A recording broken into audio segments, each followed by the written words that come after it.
excited today. I have another amazing superpower luminary healer here, all the way from India. Her name is Sandhiya Ramaswamy, Master Teacher, Practitioner, Chef of Ayurveda, and Nutritional Coach. Sandhiya? Noelle? Yes? is a monumental life force, teaching how food is one of the most powerful tools for healing. She teaches you how to discover your unique blueprint for physical, mental, and spiritual well being by helping you uncover the root cause of your symptoms. She will help you craft the perfect plan for your nutritional health and healing. As an educator of the Ayurvedic doshas and imbalances in the body, she will empower you to take control, to define your own goals, and live in alignment. If you are seeking relief from disease or a chronic condition, this is the ultimate system of preventative health. Ayurveda considers food as medicine and has been around over 5,000 years. When I have spoken to Orange County doctors in California serving the rich and famous, I was told the first thing they have their patients do is evaluate and change their diet. I truly believe holistic health is the foundation of the new earth. So there are so many benefits to this. It's off the chart. And this is why I brought you Sandhiya all the way from India. Hi, Noelle. Lovely to see you. You All the too. way from India by way of Dana Point. I know, right? She's a local now here, but she goes back and forth, right? Oh my God. Yeah. I like to think I'm bicontinental, right? So Uh-huh. yeah, and I've spent half my life in India and half my life here, and I spent quite a bit of time in India as well. And as you know, I take people on retreats to India as well. So, first of all, let me tell you what an honor and joy it is to be here. Thank you for the great intro, and it's lovely to see you. You too. You too. And before we got started, it was funny. We had to put our bindies on. And can you explain that before we get started, just so people understand, since they're looking at us probably wondering what they are? Absolutely. And I do teach classes on cultural appreciation versus cultural appropriation. And there's this dialogue, as you know, that's been going on in the mainstream right now. And I love the bindi on you, right? So it's beautiful. So, the bindi, or we call it puttu in my language.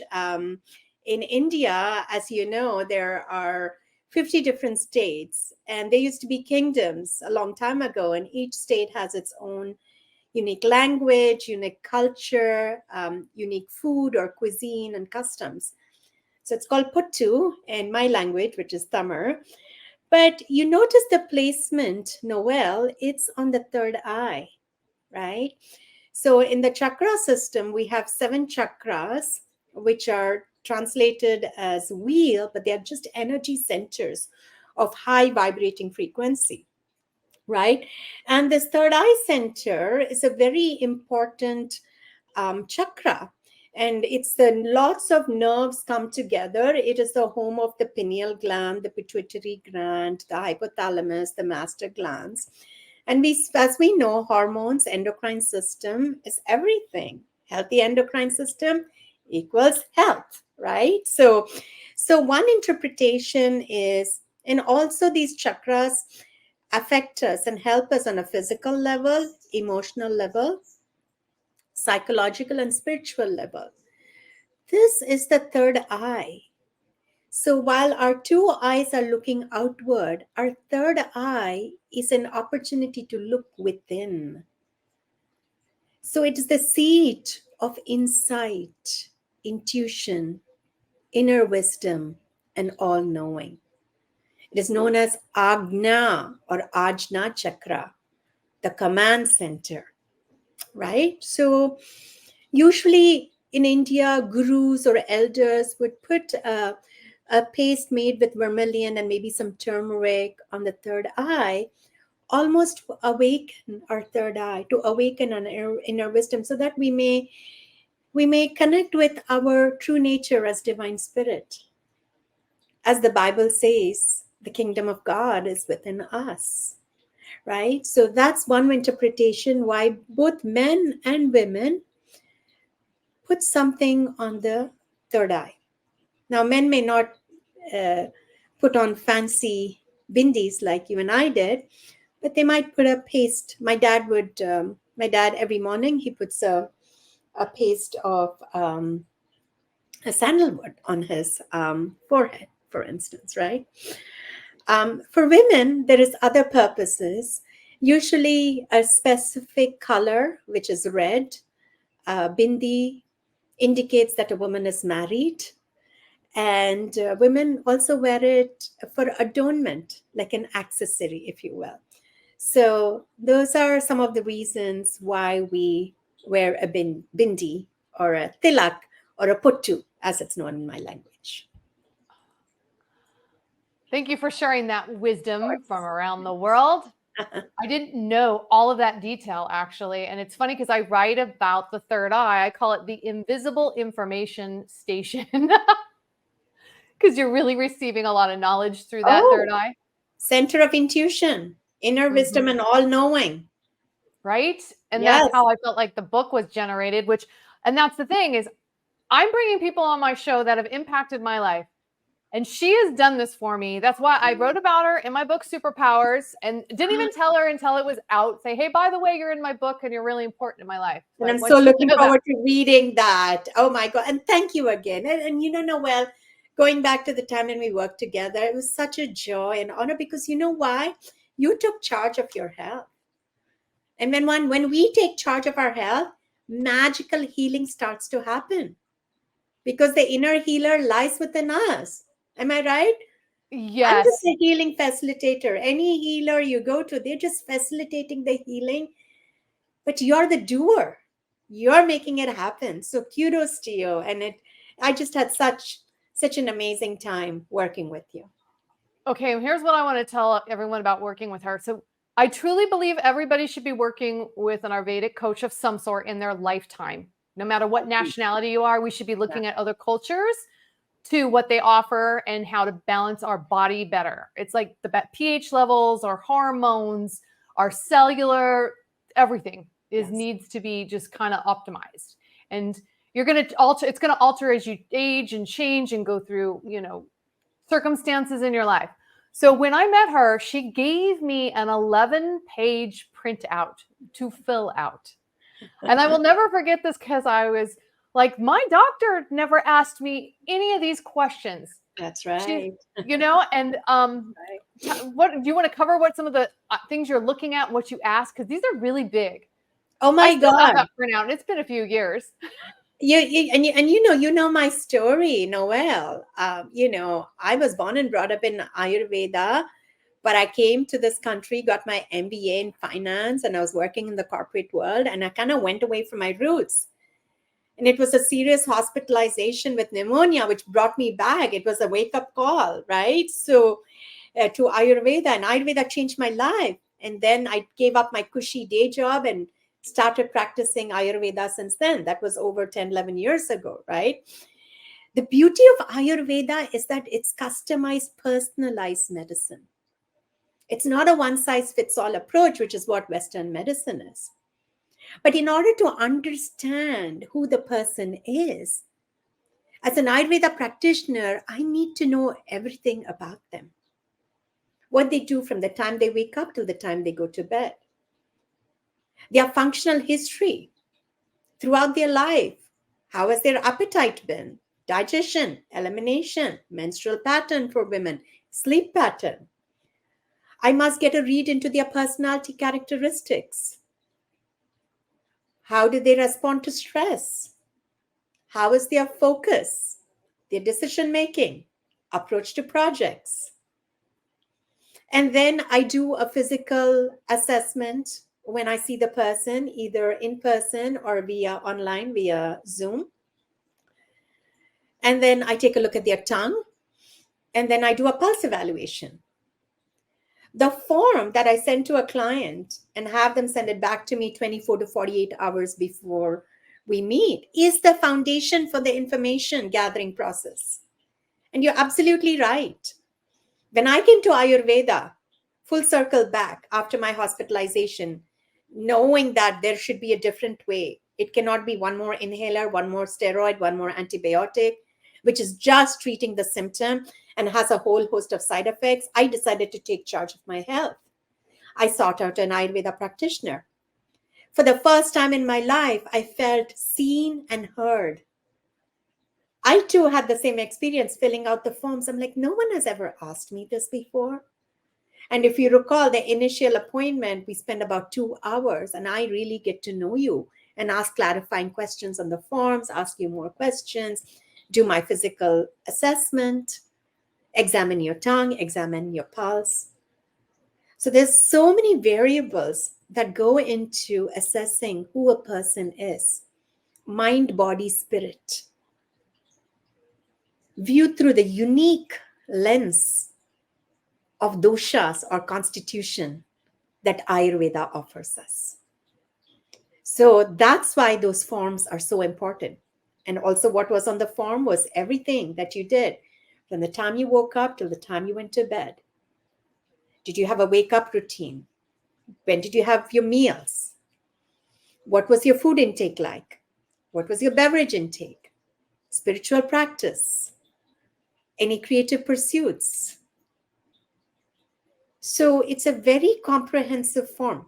Family history, describing childhood, growing up, menstrual history for women, any issues, any digestive issues, any emotional challenges, all other physical challenges. So that form is the foundation of me understanding the whole person. And you're right. Prior to having an Ayurveda consult, I don't think any of us have ever filled forms to such a great extent. And it's so revealing, isn't it? Between filling the forms and the initial consult, people tell me, wow, that felt cathartic. I never even thought about myself. And, I was able to open up to you and you held space and I feel lighter.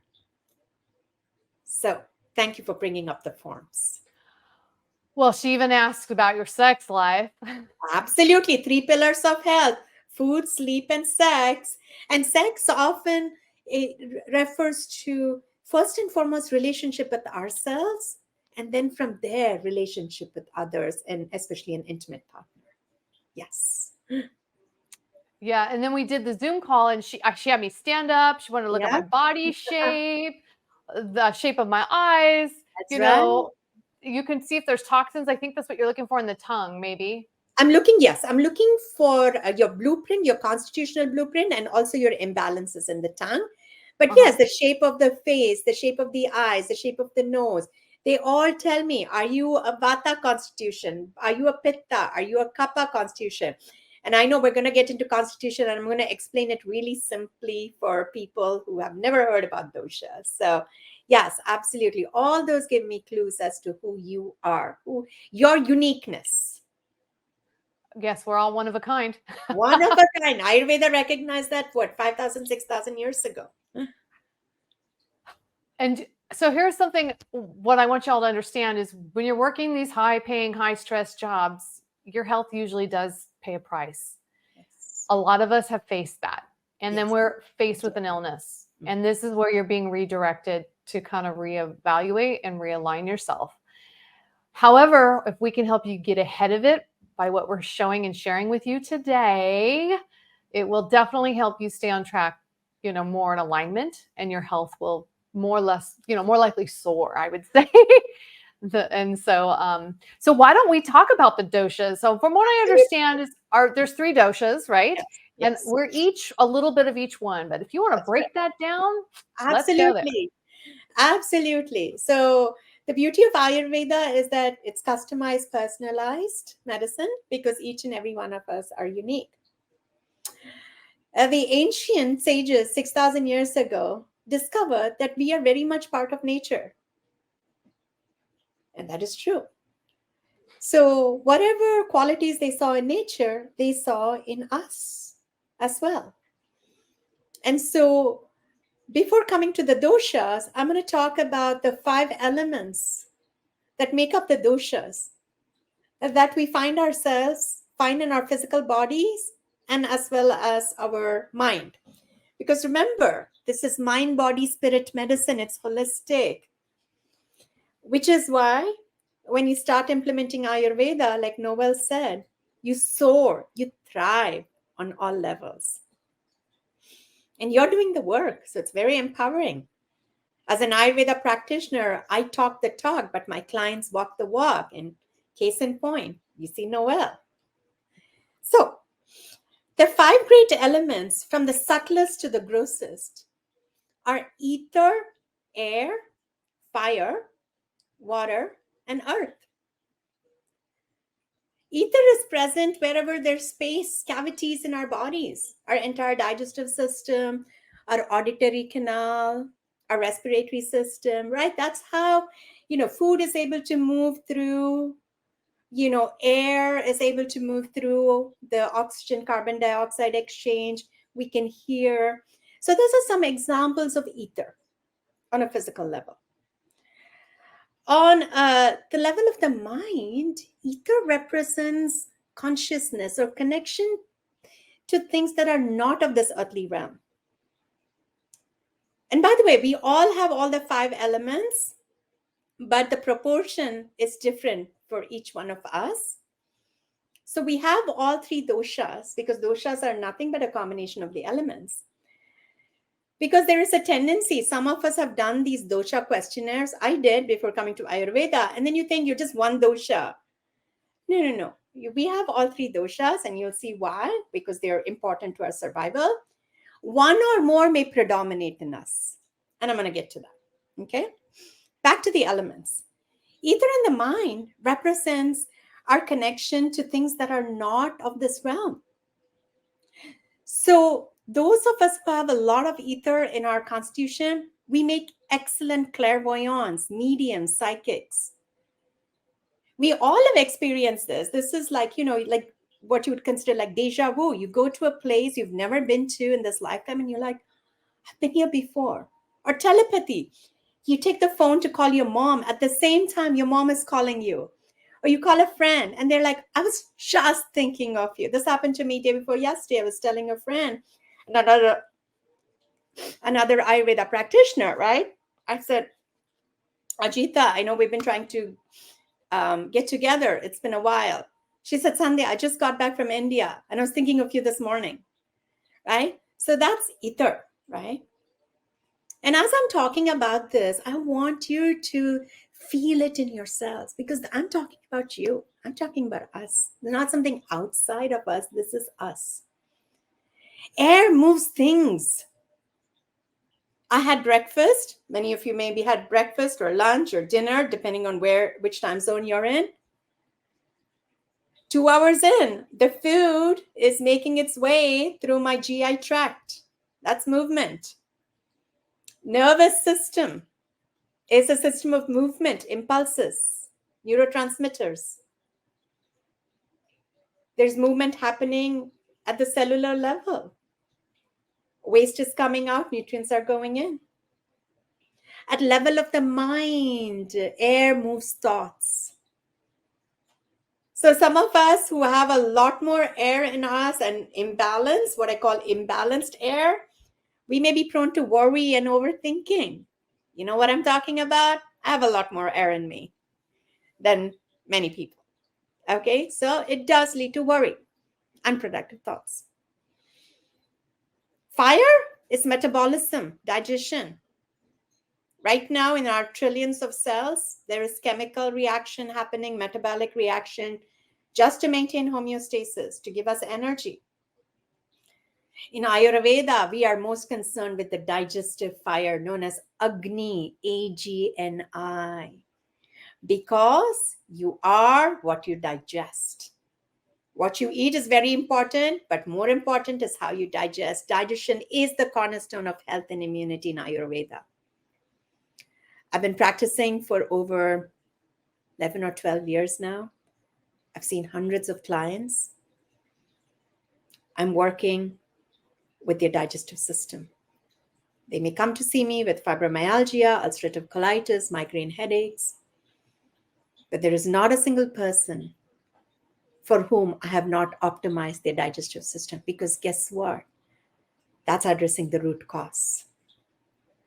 Without addressing the root cause, it's kind of like what you say, putting lipstick on a pig, right? This is the beauty of Ayurveda. Fire in the mind. So the digestive fire are all the fiery enzymes, right? So whatever we eat, this beautiful orange, kara orange here, when I eat it, it needs to become me. All the nutrients needs to be get absorbed. All the waste needs to go to my colon to be excreted out. Our body is made up of 7 tissues, and we may be able to get to that today, but know that it's made up of tissues like, lymphatic system, circulatory system, skeletal system. See it, feel it. So this needs to make tissues, and what's left over goes into the bank balance of ojas, another favorite 4-letter word in Ayurveda, OJAS, which is vital immunity and radiance. That's what's going to prevent. So I'm going to get on a plane to India. I have like 2-3 trips planned, but I'm going to go back to India for a month. My ojas, my immunity is what's going to make me shore up my defenses, so that when I get on that plane, that aluminum tube with 400, 500 people, some of whom may have some cold, it's going to help prevent me and fortify me against catching a bug when I'm traveling. That's what ojas does. And this is why Noelle said, prevention is better than cure. An ounce of prevention is better than a pound of cure. And many people who seek me out just for that. How can I age gracefully and thrive? How do I know what's right for me? There's so much information about so many things that's good for you, but what's good for me? Back to fire. So I think I've gotten across that you are what you digest. Fire in the mind helps us understand and absorb. As you're listening to me right now, you're using the fire in the mind to say, this makes sense. Maybe I need to listen to this part again. I'm going to take notes, right? So that's fire. Water, we're mostly made up of water. Earth is mostly water. We are microcosm of macrocosm, that is the earth. We are mostly water. Water lubricates us, protects us, moisturizes us. Plasma, mucus, cerebrospinal fluid. Water in the mind represents contentment and love.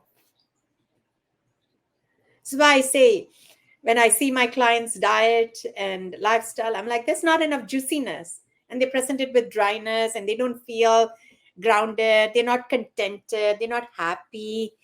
Well, we need to increase juiciness. We need to increase intake of healthy fats, hydration, better hydration, and maybe have them start do self-massage with yummy oils, right? And finally, we have the element of earth. Earth is what gives us stability, structure. The bones, the nails, the muscles, the hair, the skin. Level of the mind, earth is what makes us stable, gives us stability. But when we have too much earth, we can become too stubborn and set in our ways. So those are the 5 great elements, and hopefully you've all identified that within you, and you may be like, oh yeah, I have a lot more of earth, not so much of air. So you might know, or vice versa, right? These 5 great elements combine in pairs to form the doshas. Air and ether, the lightest, the coldest, the driest of elements, because qualities are important. Air and ether combines to form vata dosha. The animal world archetype in the classical Ayurveda text is the butterfly or the bumblebee flitting from flower to flower, never a dull moment. The hummingbird.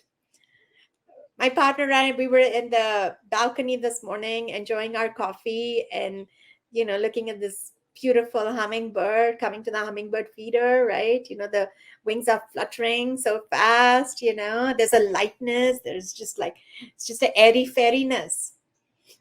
Vata types are that way. So our darling Noelle has a fair amount of Vata in her.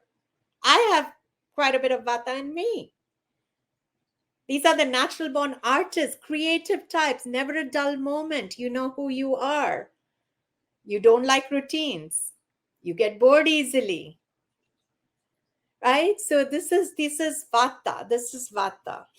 So please know, elements in balance and doshas in balance are a beautiful thing. Because of diet and lifestyle, when they go out of balance, what I mean, then we start seeing symptoms. That's when we know, we need to do something to bring them back to balance. And that, in a nutshell, is Ayurvedic healing. Back to my Vata archetype.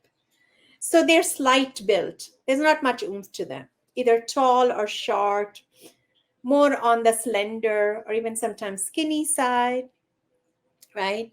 Maybe you have like the oval face, subtle features, long fingers, tendency to have dry skin, nails, and hair. That's the physicality.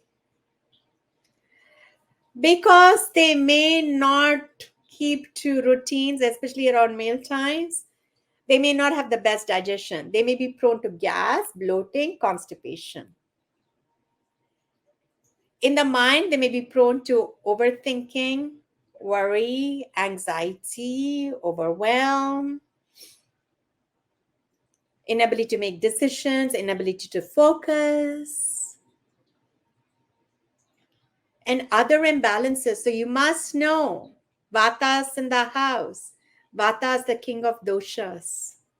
It causes 80 to 85% imbalances out there.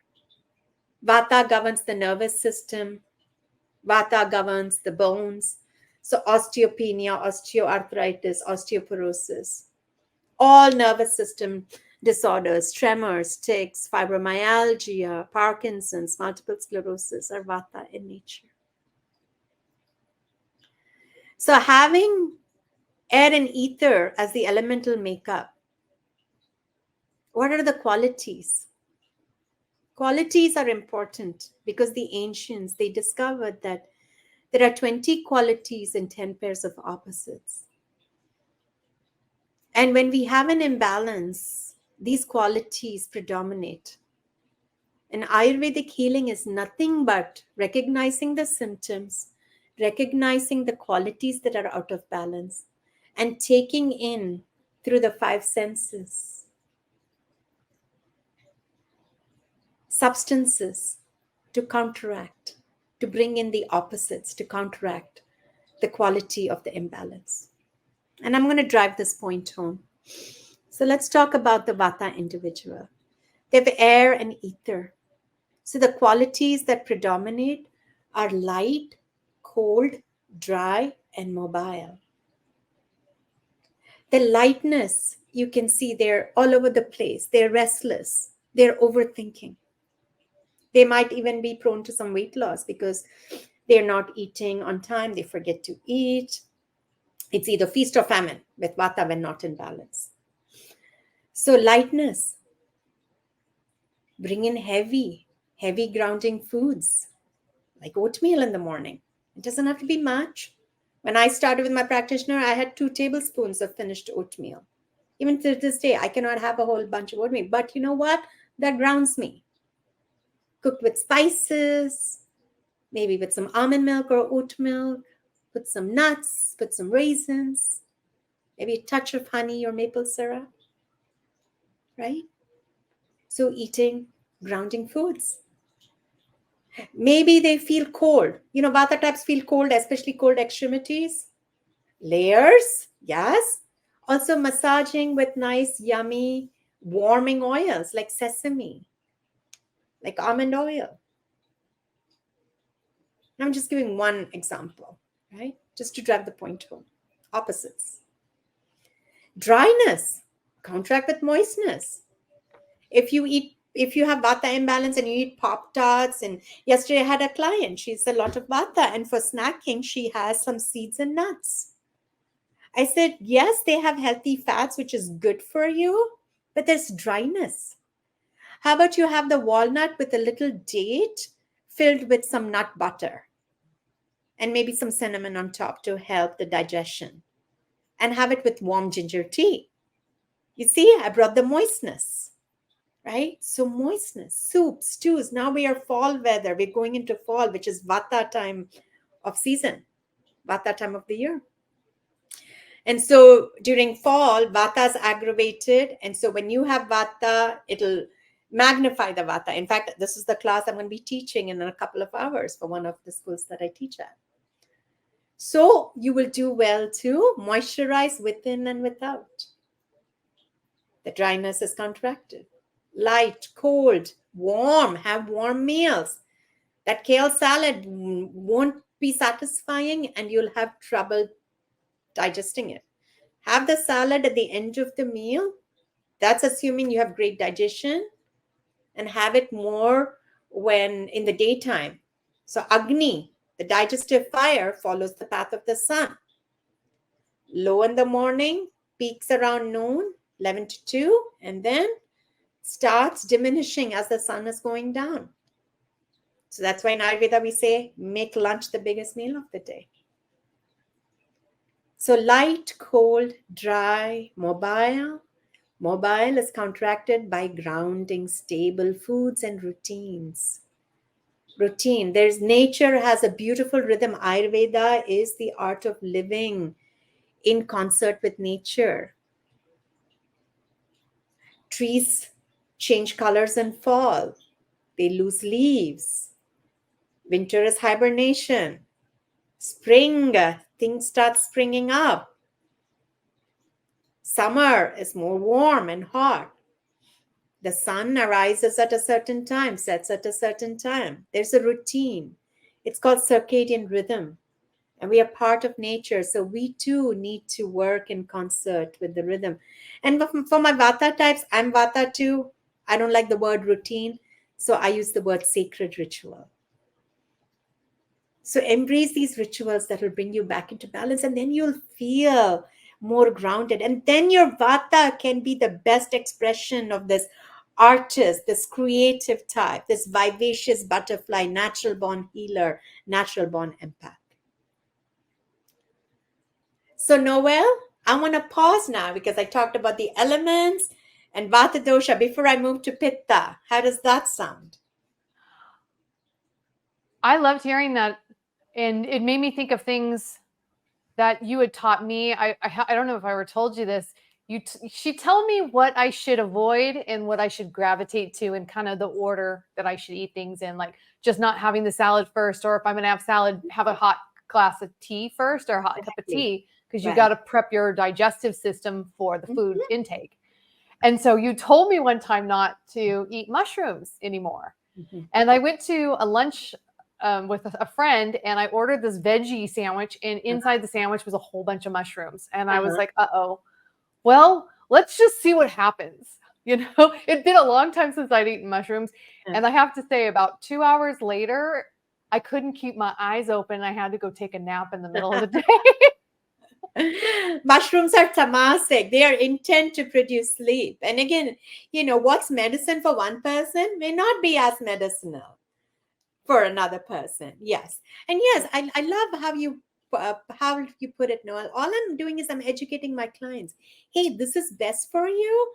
This is not so great. And I usually don't use the word avoid. I'll use the word limit/avoid. Like, you know, try it out for yourself. See how you feel.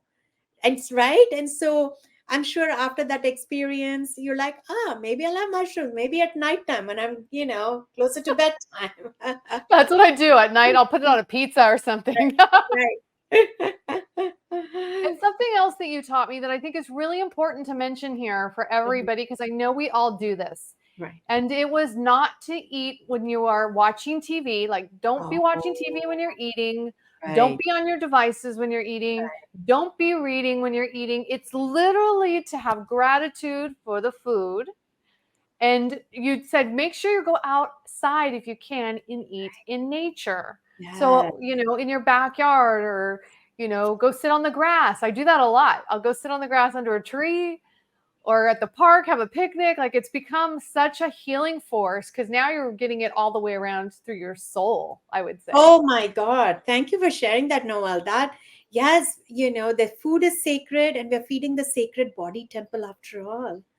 Noel, this has been a game changer for me. I was sharing with my client yesterday, actually, because I came from the corporate world. Food was fuel, drive-throughs, working lunches, mindlessly eating while I'm looking at the computer, typing with one hand. And this was difficult for me in the beginning, to slow down, to eat without distractions, to chew my food well, not to chew and talk at the same time. But this has been one of the biggest game changers in my life because it's non-negotiable. I live in a tiny 600 square foot condo here in Dana Point. My dining area and my work area is one and the same. But guess what? When it comes to mealtime, electronics are put away. I have my beautiful gold placemats. I bring, whether it's my mini meal, because Ayurveda doesn't believe in grazing, but it believes in snacking as a mini meal to tide you in between meals, right? Whether I'm having a mini meal or my meal, I put it in nice plates.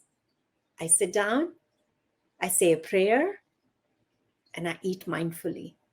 After all, it takes 10 to 12 minutes to eat a meal. This is one of the best things you can do to help the digestive process. Like my mentor says, how you eat is more important than what you eat. So thank you for bringing that, Noelle. So with that, Noelle, shall I continue about Pitta and Kapha archetypes in the remaining time? Because I'm Yes, sure yes. people who are not people who are fire are like raring to go. They're like, okay, what about me? So let's talk about the bull or the tiger. These are people with a predominant of fire in the constitution. You know who you are. Natural born leaders, perfectionists, burning both ends of the candle. These are the movers and the shakers. Physically, this is the medium body type, but some defining features, very strong face, so passionate, intense, piercing eyes, high cheekbones, protruding chin, perhaps, very angular. Yeah. Tendency to run warm or hot. You know who you are. Yeah. Okay. Excellent digestion, excellent elimination. Your issue, if you eat spicy foods or overly fermented foods, which have the element of fire, and like increases like, and opposites are the cure for each other. Everybody write this down. This is the tenet of healing in Ayurveda.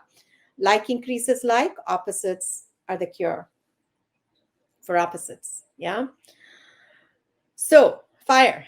So you're having a lot of kombucha. I had a client, she had acne, she was teaching hot yoga, drinking a lot of kombucha, like increases like. We switched out her personal practice for just room temperature yoga, switched out kombucha for coconut water, which is very cooling and healing. So fixed her digestive issues, fixed her skin, gave her some yummy cooling oils for the face as well. And then the acne went away because we fixed the root cause, right? So you may have digestive issues if you eat spicy foods, or you don't eat on time, or you don't eat enough. Your problem will be what I call burning indigestion, hyperacidity, ulcers, gastritis, acid reflux, right? Diarrhea, burning upon elimination. Other conditions in the mind, when you have imbalanced fire, you can get angry, hypercritical, impatient, aggressive, yeah, rage. all inflammatory diseases, anything that ends with itis, gingivitis, inflammation of the gums, colitis, inflammation of the colon, is excess toxic fire. And we know inflammatory diseases, chronic inflammation can lead to certain types of cancers. So our goal is to live an anti-inflammatory life and embrace an anti-inflammatory diet, which is what Ayurveda is, which is what yoga can do, which is what meditation can do, which is what prayer can do, spiritual practice can do, spiritual fellowship can do, whether it's a meditation group or a Bible study group, which is what spending time in nature can do, spending time with loved ones, spending time in creative pursuits, right? So that's the fire personality. Natural leaders, focus, movers, and shakers make things happen. Wonderful qualities. But when not in balance because of diet and lifestyle, examine your lifestyle if you're a fire person. Do you like hot yoga 6 times a week? It's probably not the best for you. Are you a competitive runner or a cyclist? Bring some yin to the yang activities would be my advice. Cooling, calming. Cooling, calming foods. My top 3 C cooling foods are cucumber, cilantro, and coconut. As you know, Noelle, I've written articles for the Chopra Center, and there are also articles on my blog with yummy recipes. I'm also an Ayurveda chef. And so you'll find the summer cookbook full of recipes for the Pitta type. Less is more. Everything in moderation. See if you can delegate, because Pitta types like to micromanage, control everything. So that in a nutshell is how you bring Pitta back to balance, because Pitta is made up of fire and water. But in every Pitta imbalance, there is fire imbalance. The water imbalance shows up more like when in conditions like cystic acne, where there is the redness, the inflammation of the skin, but maybe there's an oiliness because of the pus formation as well. So high Pitta, think fire. Cool, calm, moderation. Yeah. And finally, we have the Kapha body type. Kapha body type is, and constitution type is made up of water and earth, the heaviest of the elements.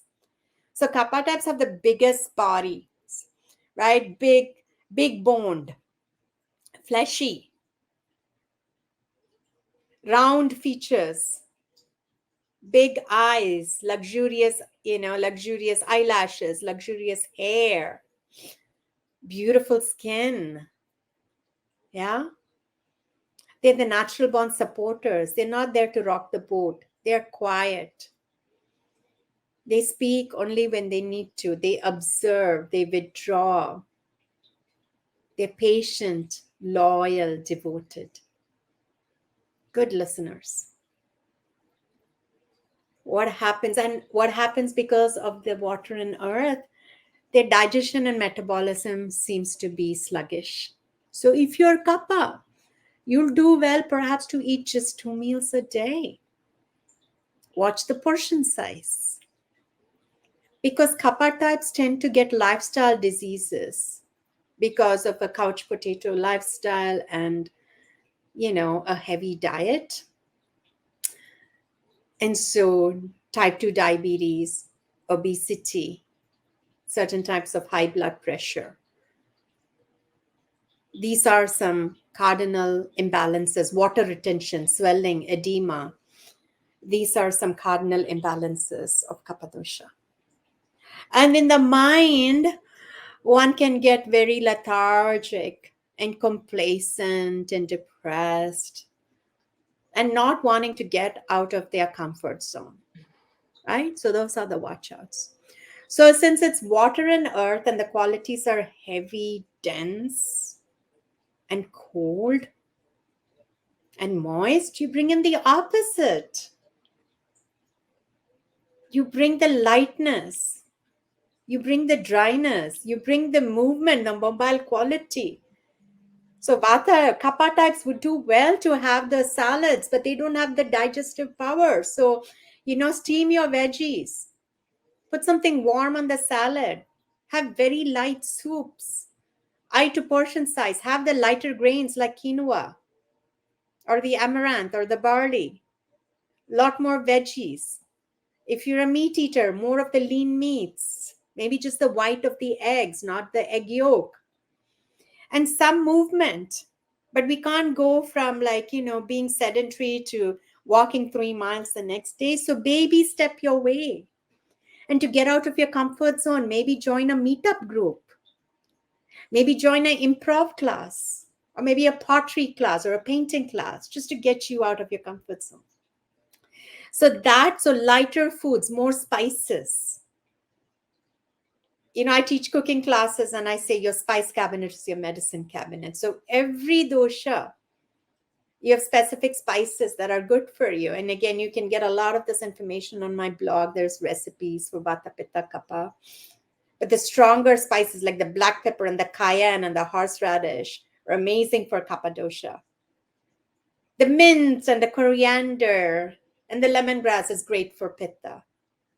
The fennel, the ginger, the cumin, the nutmeg is great for Vata dosha. And don't shy away from herbs. Even when I make a salad, I put parsley, I put cilantro, I put grated ginger. Everybody asks me when I take salads for dinners and potlucks or when I make it at home, they are like, what is that? Just like that spark of something. I said, yeah, I grate ginger in my salad. Ginger is known as the universal medicine. It's great for digestion. So that in a nutshell is Vata, Pitta, Kapha and how you balance them. You may be a combination of the two. And to really get an objective read of your constitution and how to manage for your imbalances, like Noelle said, I would highly recommend you see an Ayurveda practitioner at least once in your life. Right. And I'm going to share something personal here. And this is a high percentage of the female population has thyroid issues. Oh, yes. And I do address that in my book. And Yes. I came to you because I had thyroid issues and I'd been on medicine for 10 years. And after I worked with you, I got off my medicine. Thank you. So this is another important point that I'm trying to drive home to you all, that you all might be taking something for an ailment that basically the way you eat could change everything. Absolutely. Noelle, I was diagnosed years ago with Hashimoto's and they wanted me to take that pill every day in the morning. And I was like, something doesn't sound right here. And then that's when I found Ayurveda as well. It was not just my asthma that I found alleviation for, a whole host of other things where 10 years later, I got a scan and they're like, there's no Hashimoto's. Everything is fine. And I'm like, yeah, thank God. I didn't and to that point, sometimes those tests are not 100% evidence. And so what Western medicine does, again, Western medicine is amazing in many, many areas, critical care, urgent care, no question about it. But they go do the bare minimum sometimes. Not all doctors. They do the bare minimum blood tests. Mm-hmm. And they see, they don't look to see, well, does this make sense? And their first response is, oh, let's put you on a pharmaceutical. They don't address diet, they don't address lifestyle, they don't look deeper to see, wait a minute. Because now I know, like that 10, 15 years ago, perhaps if that doctor had, in addition to the blood test, if they'd done the ultrasound, perhaps they would have discovered that maybe that was an erroneous reading. Or maybe it was just the borderline. But anyways, what it pushed me to do, much like you, was do everything I can to address it naturally. Through diet, lifestyle, yoga, even yoga asanas like shoulder stand, 2 minutes every day. That's such a great way to alleviate any thyroid issues. So thank you for bringing that up. Right. And people sitting here watching this might even have thyroid issues and not know it. Yes. A huge percentage of the population don't even know it. And it can start really young. I feel like at age 18, even around that, there's a lot of stressors that go into this. The environment, what you're eating, what you're surrounded by, your schoolwork, the pressures, all of that really contributes to the thyroid going out of whack. It's hormone related. Absolutely. And hormones are everything. And a Right. lot of our diet, right, processed foods have these like really bad hormones. Like, like cows are given RBST hormones. Like, pesticides, fertilizers, they're all huge hormone disruptors. Right. And I gave all my red meat up, and that changed my skin as well. You look amazing. You always did look amazing, but your Thank skin is you. glowing. That Ayurveda glow, right? Yes, yes. And so when we worked together, she helped me find some good supplements for hair, skin, nails. She helped me balance my doshas. There's even oils that I use for the body. And in fact, they even have one for your feet that helps you sleep good at night, because your organs are all connected to the soles of your feet. Absolutely. That's why it's called the soul, because it's connected to the entire body. That's a great way of putting it. Bravo. Right, right. So I'm so glad that you came and talked to us about this today. Oh, There's two more things I just want to ask you, and one sure. is I'd like for you to share with us what your superpower is. I think my superpower is my presence and holding place and holding space for my clients, for my students, for my loved ones. And I continue to work on it by doing activities that center myself and ground me even more. But it has been echoed back to me that the space I hold for people is appreciated and healing. So I'd like to think, more than all the recommendations and recipes and yummy oil suggestions, I'd like to think that my superpower is my ability to be present with people. I love that. I'm going to ask you another one that's kind of a really big one before I let you close out with how people to find you. Sure. And this is from your experience, your background, your culture. This will be a great message. I want you to share what you'd like the universe to know. Like, what do you want to share with the universe to be remembered for people to understand that may not know much about other cultures, or whatever you feel that's coming through that needs to be expressed to the universe? Beautiful. Beautiful. I would say I come from a culture where we make our life a sacred ritual from the time we wake up till the time we go to bed. We try to see God in everything and everyone, in everything we do, and everyone we meet, and all beings. So there is no separation or compartmentalization between the secular and the spiritual. Whether you're talking to somebody at the cash register at your local grocery store, or a customer service person across the seven seas, or to your spouse or your children, try to see God in everyone and everything. And rituals are important. Prayer is important. Connecting with that part of you, which is not the ego, that is not the mind, that is not the senses, is very important. Because that's the essence of who you truly are. And when you are connected more and more to that place in you, which is divine, you cannot but help connect to that place in everyone and in all beings and in everything. So your work becomes worship. Your life becomes worship. And that is what you'll find in India, in many households. So I'll leave you with that. And I cherish that, and I'm very grateful for that. So Well said. This is why I like learning from other cultures and wisdom around the world. so we can bring in new traditions to our households and What not a shun one another for yeah, different belief systems. and what a great question, Noel. I don't think I've been asked that question ever before. So thank you. Thank you for that. You're welcome, right? Yes. Yeah, it's like and sometimes people don't know what to say because it's kind of a loaded one, but a really important one, I would say. Very important one. And sometimes I would say maybe even families have some customs and rituals that, we can learn from, right? It's not just a culture or a country, but it's like, people have some special things that they grew up with, that, and we can learn from each other. I'm always learning.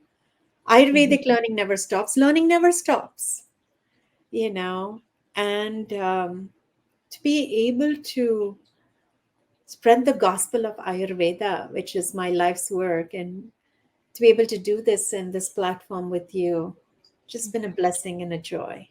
So thank you. Thank you so Thank much. you. Yeah. And just let's wrap it up with you sharing what you do, because I know you do offer retreats, cooking classes, coaching. Like she does everything. She's the best person I've ever worked with when it came to this kind Aw. of information, which is why she's sitting here in front of you. And I encourage you to reach out to her because it could change your entire family dynamic. So go ahead and share what you got to Thank you so do. much for that. You captured that really well. I'm a Ayurveda health and life coach. I'm a spiritual mentor. I'm an Ayurveda chef, especially really helping people understand what foods are perfect for their constitution, giving yummy recipes, cooking classes. For people who choose to move to a more plant based diet, I help them out as well. I do cooking classes. And then I take people on retreats to India.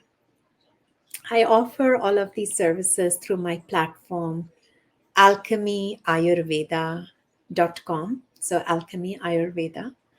I'm based in lovely Dana Point, California, but my students and clients are local, across the states, and international as well. So we work online through Zoom. And please know there are tons of resources on my website. So go to the blog and you can, print out the yummy recipes. And there is also a write up on Vata Pitta Kapha. And I also think I have a video of introduction to Ayurveda that I gave at the Shivananda Ashram in the Bahamas a few years ago. So please make aware of the resources that are out there. And if you feel called, you're welcome to set up a clarity call with me. If you feel Ayurveda is for you at this time, or I'm just planting a seed maybe 5 years from now, or maybe you might seek out a local practitioner. I really hope that you've been able to take 1 to 5 things from our talk today and start implementing it and see the payoffs. And Noelle is right. When you heal, the healing doesn't stop with you. It rubs on your loved ones and your community at large. So this is grassroots healing, and this is how we heal the earth as well. So Alchemy Ayurveda is how you'll find me. And my email address is Sandhya, SANDHIYA, at alchemyayurveda.com. And thank you again, Noelle, for giving me this opportunity. Thank you for joining us. This Of is course. the beauty of the internet is we can work with anyone around the world. That's right. And I'm so glad that I found you Yes. and was able to work with you and now bring you to this platform as well as through my book and share your knowledge and wisdom with the world. So thank you.